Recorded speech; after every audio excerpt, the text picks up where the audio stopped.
Ultrasonic lubrication makes it possible to modify the coefficient of friction of a finger exploring a touch interface. Acting on this parameter allows the creation of artificial textures easily programmable and controllable in real time.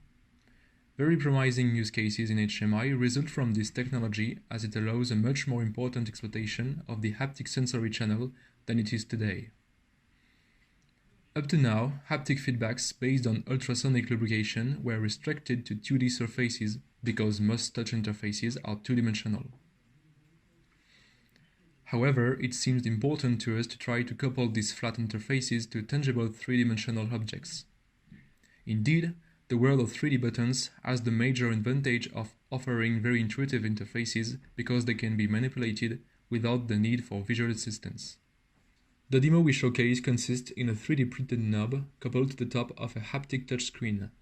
A novel interface has been developed in order to demonstrate the great potential of the system.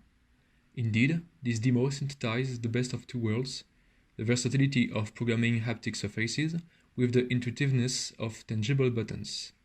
In addition, our approach also offers the advantage of removing any mechanical parts in tomorrow knobs or sliders.